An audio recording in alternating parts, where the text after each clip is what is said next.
D'Amico Ryans this has to be a D'Amico Ryans game. This is when I want D'Amico Ryans to show you and prove to us why he was the highest coaching candidate.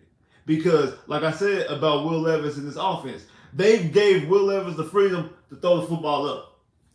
Throw it up in there. I don't care. Just throw it up. Throw it up. Make a play. Throw it up in there. Just throw it up. They gave him the freedom to, just throw the football up. Make a play. Just throw the football up. We don't care if you get if you throw 4 touchdowns or you throw 4 interceptions. We don't care if you do that. We don't care if you throw 4 touchdowns. We don't care if you throw 4 interceptions. We just want you to go out there and play freely. Hop like bet. Because that's what Hop always wanted when he was in Houston. Boom, hey, throw the football up. Throw the football up. Throw the football up, and I'm coming down with touchdowns. That's why he threw 4 touchdowns in his first ever start. And Hop caught 3 of them. Just throwing the football up in the air. D'Amico Ryans has to get his guys in position. Like I just said, we seen Stingley last week with Standing. 3 straight games. Got 4 interceptions. He went out there and made plays. Need him to go out there again and make some plays. Steven Nelson, same thing. Steven Nelson was the best cornerback on the team last year, and for the first half of the season this year, Steven Nelson was playing well. Really up until Stingley came back, and I feel like Stingley has overtaken the best cornerback on this team. Because Stingley actually didn't have a bad game on Sunday. It just really wasn't thrown in his direction. Like, Stingley really didn't have a bad game. Like, guys were getting open because of the way they were coaching the offense. I wouldn't blame Stingley. Actually, I think that Steven Nelson actually had a worse game than Stingley. So, Steven Nelson.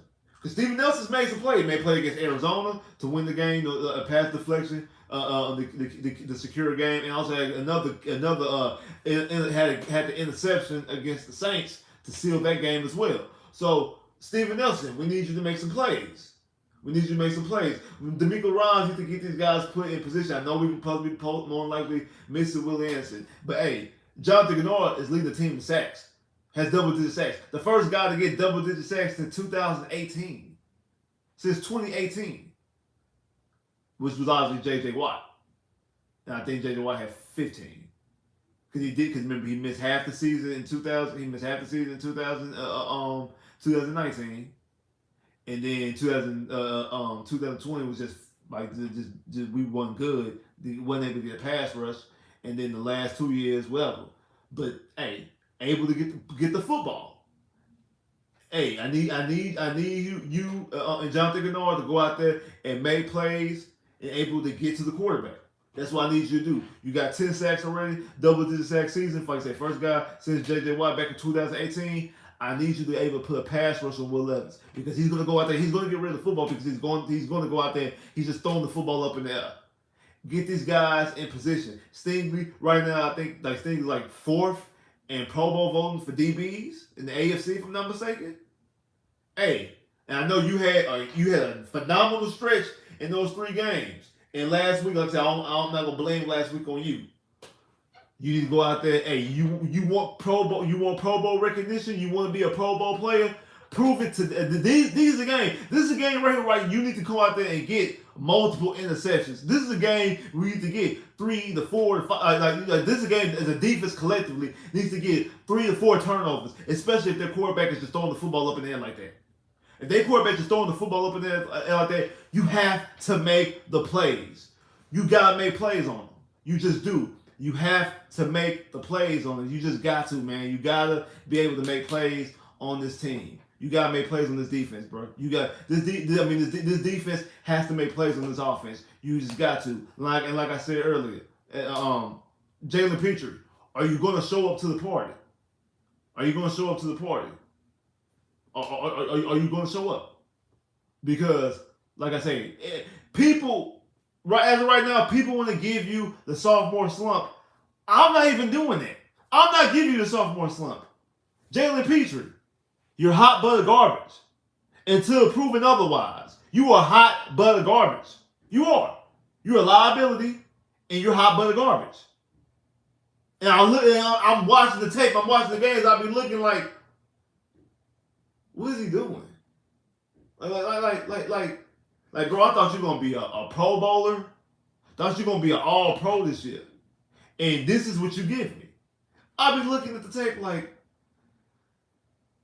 every time a big play happens, I look up and there go Five getting up off the turf because he got burnt. There go Five getting up off the ground because he missed the tackle with somebody breaking free every single time. And like I said, we forgave you last year for your missed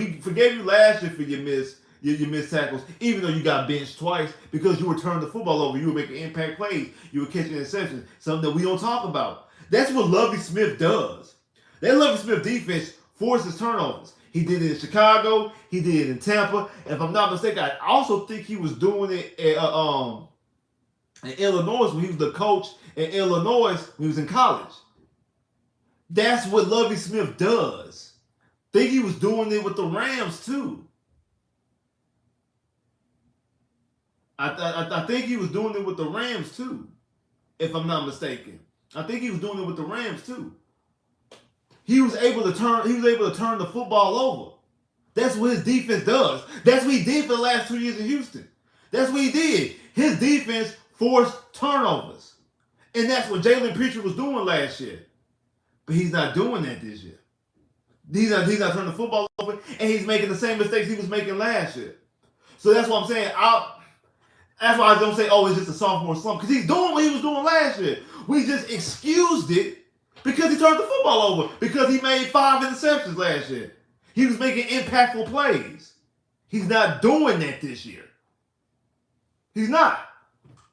He's just not. And we need him to step it up. And again, this is a perfect game. When I say Will Levis is just throwing the football up in the air, this is a game for you to roam as a safety, play a center field, be a ball hawk, and take the football away. This is the game. Because if you're not going to do it against the Tennessee Titans in this game, when Will Levis is throwing the football up, when are you going to do it? When are you going to do it?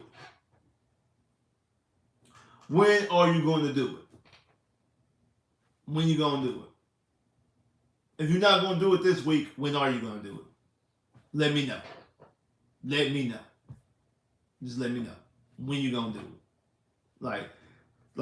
Just let me know. But you have to find a way to make plays on this team. You got to find a way to make plays defensively. And like I said, this is a game that I feel like DeMeco Ryans has full control to coach this game. This is a game where I feel like that's what DeMeco Ryans is going to do. I feel like this is the type of game for DeMeco Ryans able to come up with a plan and show us what you were doing in San Francisco. I know you don't got the same horses. I know you don't have the same guys, but I need you to show this is a game where you gotta coach these guys up because